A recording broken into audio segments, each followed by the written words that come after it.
मेरा नाम आरुषि है। ये कहानी मेरी बेटी अदिति और उसकी ज़िंदगी पर है। मैं बिजनौर के एक छोटे से कस्बे की रहने वाली हूँ। जब मैं विधवा हुई तो मेरे माँ बाप ने मेरी दूसरी शादी कर दी। एक ऐसे व्यक्ति से कर दी जिसका पहले से ही एक बेटा था और मेरे पास भी एक बेटी थी। अब मेरा बेटा और बेटी एक ही कमरे में सोते थे, मगर सुबह उठते ही मेरी बेटी बेड की चादर दिन प्रतिदिन चेंज कर देती, फिर मुझसे छुप छुप कर पुरानी चादर धोती और खुद नहाने चली जाती। कई बार तो मेरी बेटी बेहोश भी हो जाया करती थी।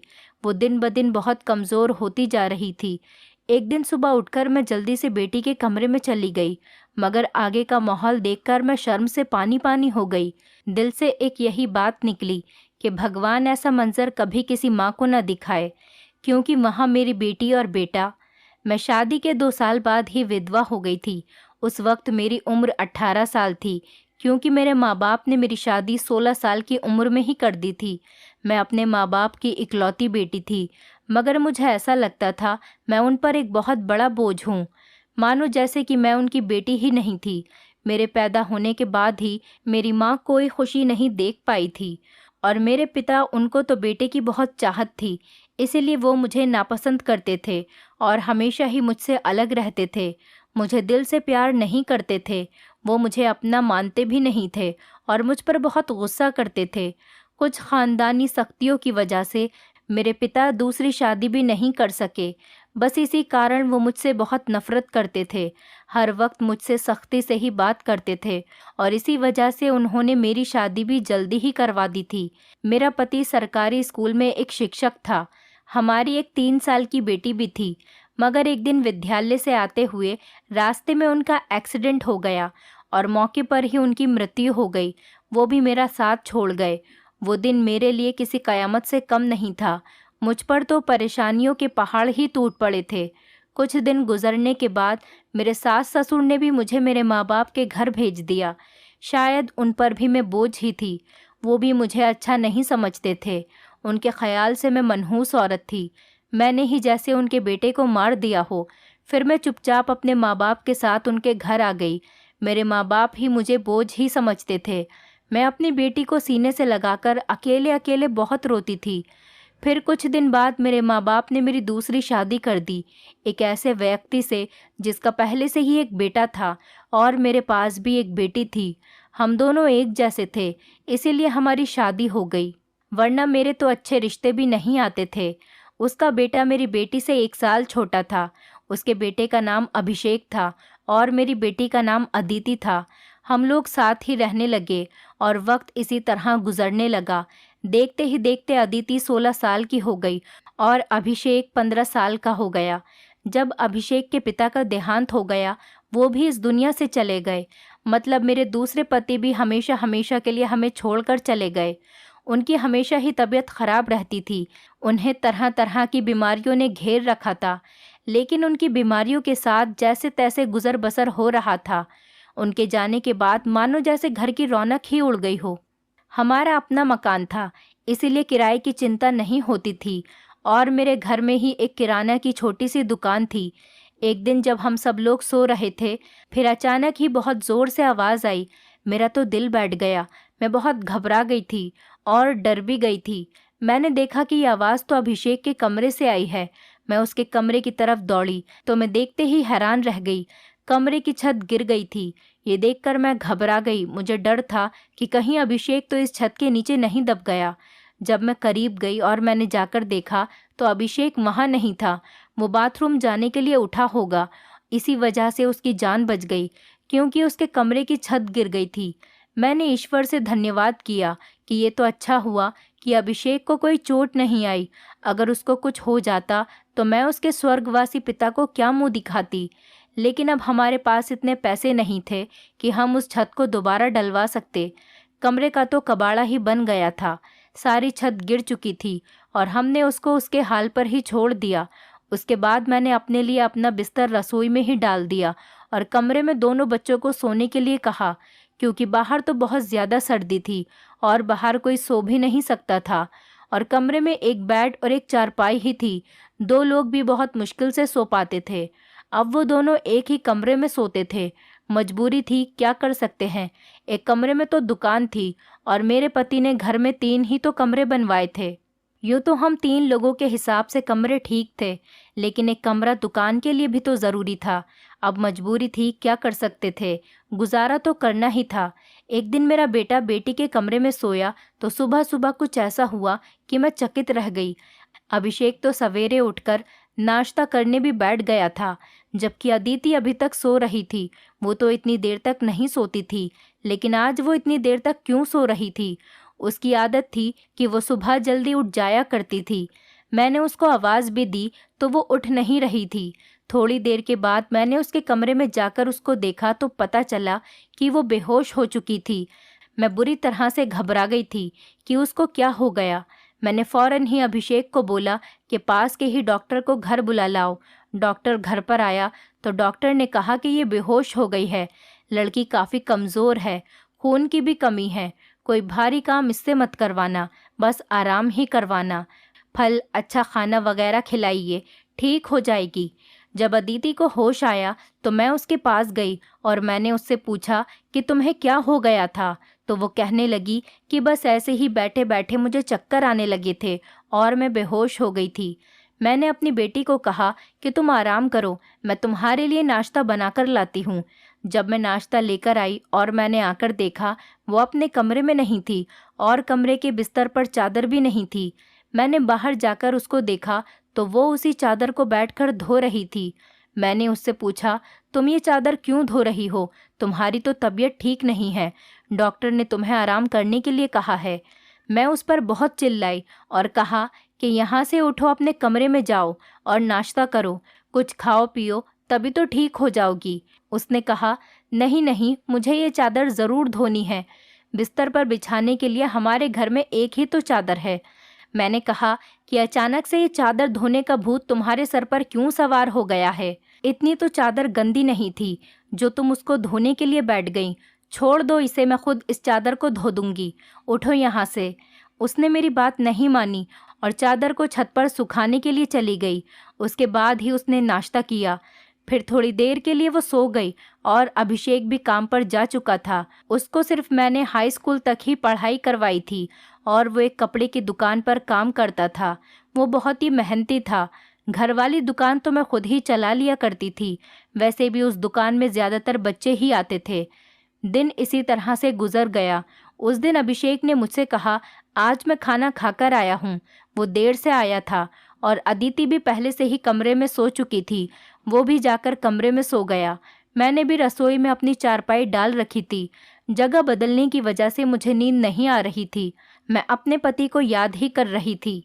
दूसरा पति मेरा बहुत अच्छा था, मेरा बहुत ख्याल रखता था। उसने कभी भी मुझे पहली शादी का ताना नहीं दिया था और मेरी बेटी को वो हमेशा अपनी ही बेटी समझता था। और मैंने भी अभिषेक को कभी नहीं बताया था कि वो मेरा सौतेला बेटा है। उसने भी मुझसे अपने हिस्से का प्यार ले लिया था। वो मुझे सगी माँ से भी ज़्यादा प्यार करता था और मेरा कहना भी मानता था। वो उस घर में अकेला ही मर्द था। वो हमारा इकलौता ही सहारा था, वरना हम 2 औरतें कहाँ जाती। काम भी अच्छे तरीके से कर रहा था। मैंने उससे कहा भी था कि वो आगे की पढ़ाई प्राइवेट पढ़ ले, क्योंकि अगर उसके पास कोई अच्छी डिग्री होगी तो नौकरी भी अच्छी मिल जाएगी। वो मेरी बात मान लेता था। सुबह सुबह फिर से कुछ ऐसा हुआ कि मैं हैरान रह गई। अदिति फिर से बेहोश हो चुकी थी और इस बार तो उसकी शक्ल देखकर लग रहा था जैसे उसके जिस्म का सारा खून ही खींच लिया गया हो। वो बिल्कुल पीली पड़ गई थी। फिर मैंने डॉक्टर को बुलवाया। डॉक्टर ने वही बात कही कि मैंने आराम करने को कहा था। इसको खाने में क्या खिलाया था आपने? मैंने उनको सारी बात बताई। मैंने कहा कि वही दाल सब्जी खिलाई थी और फल भी खिलाए थे। पूरा दिन कोई काम भी नहीं करवाया था। तो डॉक्टर ने कहा कि दोबारा से कैसे इतनी कमज़ोरी हो गई। आप इस बात को सीरियस लीजिए, नहीं तो आपकी बेटी की जान को खतरा हो सकता है, क्योंकि इस तरह से अचानक बेहोश हो जाना और कई घंटों तक बेहोश रहना कोई मामूली बात नहीं। डॉक्टर ने सख्ती से सारी बात बताई और कुछ देर बाद वो चले गए। फिर जब अदिति को होश आया तो मैंने उससे कहा कि तुमने फिर से अब कोई काम किया तो मुझसे बुरा कोई नहीं होगा। लेकिन थोड़ी देर बाद जब मैं उसके कमरे में दोबारा गई तो मैं ये देखकर हैरान हो गई कि वो क्या कर रही है। वो तो फिर से बैठ के चादर को धो रही थी। इस बार मैं उसे दूर से देख रही थी, क्योंकि जो भी वो कर रही थी वो सब कुछ मामूली नहीं था। वो बेहोशी से उठकर चादर को धोना शुरू कर देती थी। ये सब क्या हो रहा था? वो ये सब क्यों कर रही थी? जब से मेरे बेटे ने उसके कमरे में सोना शुरू किया था, तभी से वो ऐसा कर रही थी, और बेहोश भी तभी से हो रही थी। अभिषेक उसके लिए था तो सौतेला भाई, लेकिन बचपन से दोनों एक साथ ही पले बड़े हैं। उन दोनों में तो सगे भाई बहनों जैसी मोहब्बत थी। फिर ऐसा क्या हो रहा था? मेरी बेटी की तबीयत दिन ब दिन क्यों खराब होती जा रही थी? मैं रोती और सोचती रहती कि ये सब कुछ क्या हो रहा है। एक औरत कमज़ोर तब होती है जब वो बच्चे पैदा करती है, तो उसके अंदर बिल्कुल भी ताकत नहीं रहती। लेकिन जवान लड़कियां यूँ बेहोश होने लगें, ये तो कोई नॉर्मल बात नहीं थी। दूसरे ही दिन उसने चादर धोकर छत पर सुखाई। वो आसपास भी उसे ही देख रही थी कि जैसे मैंने उसे देखा तो नहीं है। मैं रसोई की खिड़की से ये सब कुछ देख रही थी। मैंने भी उसको ऐसा एहसास नहीं होने दिया जैसे मैं उसको देख रही हूँ। लेकिन मेरी बेटी क्या कर रही थी? वो फिर से बिस्तर पर आकर लेट गई और उसने अपने ऊपर वाली चादर को ओढ़ लिया, ताकि मुझे कुछ पता न चले नीचे वाली चादर है या नहीं। ये मुझे नहीं पता था। मैंने उसको नाश्ता करवाया और दवाई दी। दुकान अच्छी नहीं चल रही थी। हमारी दुकान पर कोई बड़ा ग्राहक नहीं आता था। सिर्फ बच्चे ही गोलियां और टॉफ़ियां लेने आते थे, जो 5-10 रुपए देकर चले जाते। इसी तरह से तो काम नहीं चलने वाला था। मैं बहुत परेशान थी, लेकिन ये बात मैंने अपने बच्चों को कभी नहीं बताई। अभिषेक को भी कुछ नहीं बताया, क्योंकि वो पहले से ही नौकरी कर रहा था। अब अगर ऐसे में ये बात बता देती तो वो और भी ज़्यादा परेशान हो जाता। लेकिन मैं खुद बहुत परेशान हो गई थी। ऊपर से डॉक्टर ने कहा था बेटी को अच्छी चीज़ें खिलाओ, लेकिन घर में तो दाल रोटी के भी पूरे पैसे नहीं हो रहे थे। घर का खर्चा करना बहुत मुश्किल हो रहा था। लेकिन एक दिन कुछ बहुत ही अजीब हुआ। मैंने अपने बेटे अभिषेक और अदिति को कुछ ऐसी बातें करते हुए सुना जिनकी मुझे बिल्कुल भी समझ नहीं आई। मेरे बेटे ने कहा, ये तुमने तो अभी से ही अपनी तबीयत खराब कर ली है। इस तरह तो नहीं चलेगा। अगर तुम्हें इतनी परेशानी हो रही है तो फिर हम ये सब नहीं कर सकते। मेरी बेटी ने कहा कि नहीं, मुझे ये काम करना है। इसी तरह के मौके बार बार नहीं मिलते हैं, और मुझे क्या पता था कि मेरे साथ ये सब कुछ हो जाएगा। मुझे तो पता ही नहीं था कि मेरे अंदर इतनी भी ताकत नहीं है। मेरे बेटे ने कहा कि अब तो तुम्हें पता है ना, मैं तुम्हारी ज़िंदगी को दांव पर नहीं लगा सकता। तो मेरी बेटी का कहना था कि नहीं, सिर्फ 2-4 हफ्तों की बात है, उसके बाद ये मौका नहीं मिलेगा। ये सब क्या हो रहा था? मुझे कुछ समझ नहीं आ रहा था। ये दोनों क्या बातें कर रहे हैं? एक दिन तो मैंने कुछ ऐसा देखा जिसको देखकर मैं दंग रह गई। सुबह सुबह ही मेरी बेटी ने चादर को फिर से धोकर छत पर सुखा दिया, और वो एक तरफ खड़ी होकर उल्टी कर रही थी। मैंने कहा कि क्या हो गया है तुम्हें? वो घबरा गई और कहने लगी कि अचानक से मेरा दिल खराब हो गया। मैंने कहा, क्या मतलब है इस बात का कि दिल खराब हो गया तुम्हारा? क्या खा रही हो तुम ऐसा, और चादर को बार बार क्यों धोती हो? क्या छुपा रही हो मुझसे? अगर मुझे पता चला कि तुमने कोई ऐसी वैसी हरकत की है जिससे मेरी और तुम्हारे बाप की इज्जत दांव पर लग गई, तो मैं तुम्हें कभी माफ़ नहीं करूँगी। मेरी बेटी हैरान हो गई। उसने कहा, माँ, आप किस तरह की बातें कर रही हैं? ऐसा कुछ नहीं है जैसा आप सोच रही हैं। लगता है आज आपने कोई फिल्म देखी है, या किसी ने आपके कान मेरे खिलाफ भर दिए हैं जो आप इस तरह की बातें कर रही हैं। मैं ऐसा क्यों करूँगी? और अगर मैंने इस चादर को धो दिया है तो क्या हो गया? चादर गंदी हो गई थी, बस इसीलिए धो दिया। आपको तो पता है कि कई दिन से मेरी तबीयत खराब है, तो दवाई खाने की वजह से मेरे पेट में भी खराबी हो रही है। अगर मुझे उल्टी आ गई तो इसका और कोई मतलब नहीं है। मेरी बेटी मुझसे इस तरह से बात कर रही थी।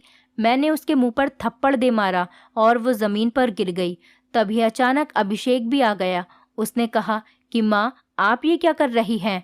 आपने इस पर हाथ क्यों उठाया? तो मैंने उससे कहा, हाँ, मैंने इसको मारा है, इस पर हाथ उठाया है। ऐसा तो मुझे बहुत पहले ही करना चाहिए था, लेकिन अभी मैं पूरी तरह से बात की तह तक नहीं पहुंची हूँ। जिस दिन मुझे पता चल गया तुम दोनों के बारे में, उस दिन देखना। अब मुझे खुद पता नहीं था कि मुझे क्या हो गया था। मेरे दिल में जो बात आ रही थी मैं वही बोलती जा रही थी, जो कि मुझे इस तरह नहीं करना चाहिए था। रात को अचानक मेरी आंख खुली और मैंने देखा कि मेरे बच्चों के कमरे की लाइट जल रही थी। उस वक्त वो क्या कर रहे थे? उनको तो इस समय सो जाना चाहिए था और मुझसे तो शाम को कह रहे थे कि आज हम जल्दी सो जाएंगे। मैं जब कमरे के करीब गई तो वो ना सिर्फ जाग रहे थे बल्कि बातें भी कर रहे थे। किसी बात पर बहुत ज़्यादा खुश हो रहे थे। मेरा बेटा कह रहा था कि तुम बहुत खुशकिस्मत हो, तो बेटी कहने लगी कि हाँ, खुशकिस्मत तो मैं हूँ, लेकिन अभी कल फिर से जब मेरी तबीयत ख़राब होगी तो माँ मुझे देखकर बहुत परेशान हो जाएंगी। कब तक ऐसा झूठ बोलेंगे?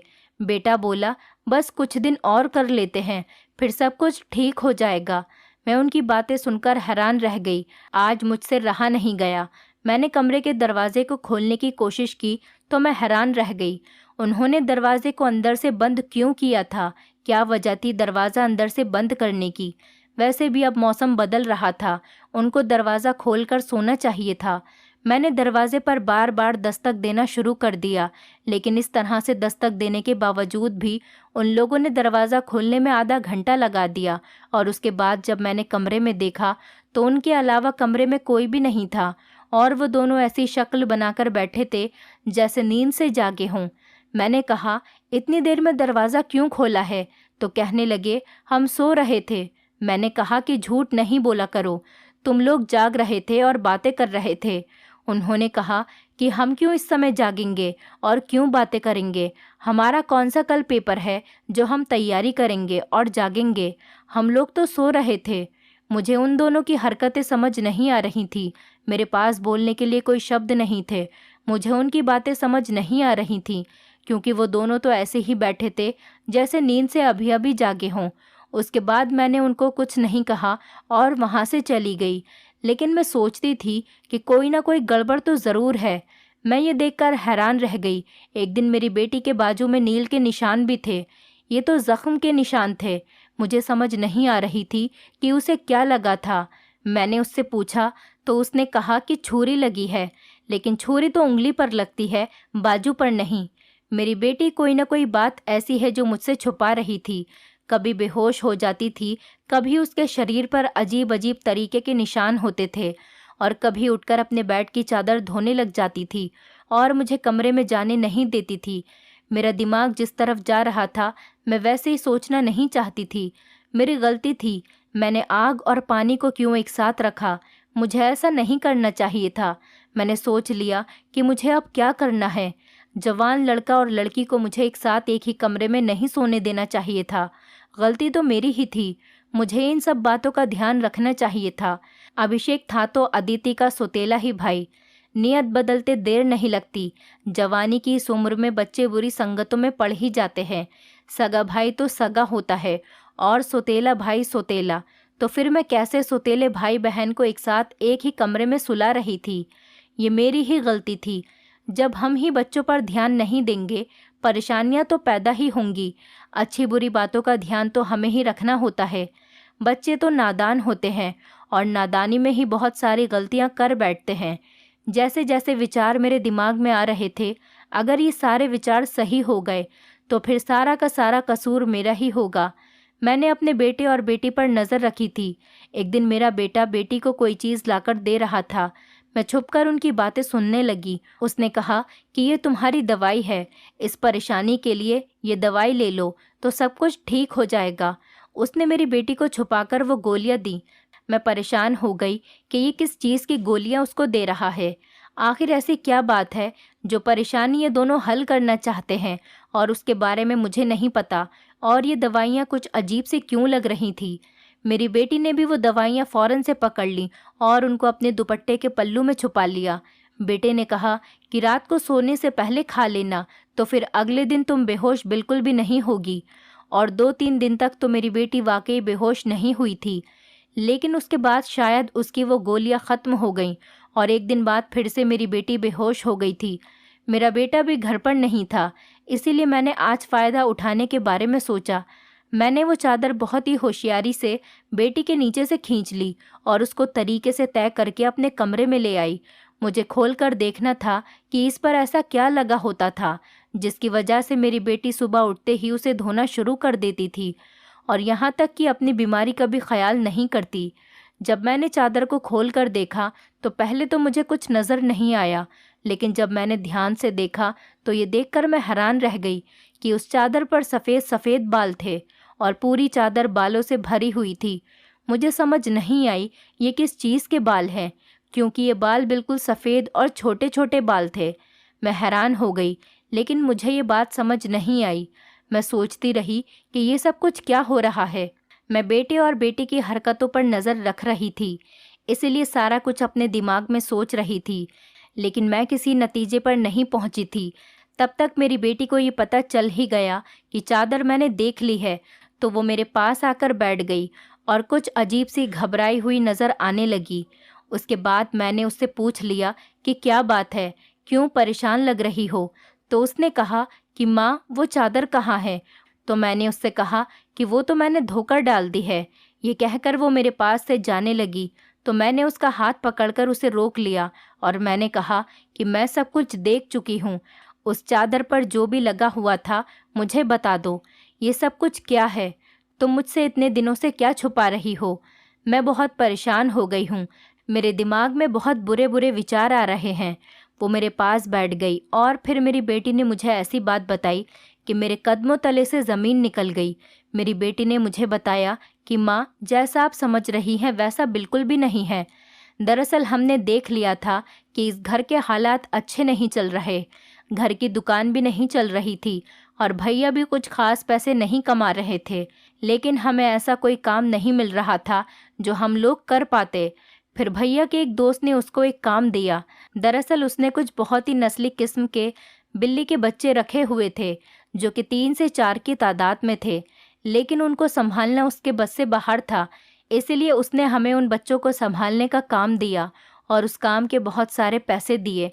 दरअसल भैया भी पूरा दिन वहीं होते थे, लेकिन रात में भाई को आराम भी करना होता था, इसीलिए उन बिल्ली के बच्चों को कमरे में ले आते थे और मैं उनको संभाल लेती थी। उन्हीं के बाल सुबह चादर पर लगे हुए थे, जिसको मैं सुबह को धो देती थी, क्योंकि हमें पता था कि आपको इस तरह की चीज़ें अच्छी नहीं लगती और हम आपको ये सब कुछ बताना भी नहीं चाहते थे। हम ये सब काम कर रहे हैं और मुझे बाद में पता चला कि मुझे बिल्ली के बच्चों से एलर्जी हो जाती है, जिसकी वजह से मैं सुबह को बेहोश हो जाती थी। भैया ने मुझे जो दवाइयाँ लाकर दी थी वो भी इसी चीज़ की थी, ताकि मेरी एलर्जी कम हो जाए। माँ, भैया का वो दोस्त बहुत अमीर है और वो इस काम के हमें बहुत ज़्यादा पैसे भी दे रहा था। वो हमें एक दिन के 1000 रुपये दे रहा था और आज उन बच्चों का हमारे घर में आखिरी दिन था, क्योंकि अब वो उन्हें लेकर दूसरे शहर चला गया है और हमने इतने पैसे कमा लिए हैं कि हम उस कमरे की छत भी डलवा सकते हैं और घर का कुछ राशन भी ला सकते हैं। हमें पता है कि आपको पालतू जानवर पसंद नहीं हैं, इसीलिए हमने आपको ये बात नहीं बताई थी, लेकिन आपने तो न जाने हमारे बारे में क्या क्या सोच लिया, हम पर इतना शक किया। आपने हमारे बारे में जो बातें की वो हमारे दिल में तीर की तरह जाकर लगती थीं।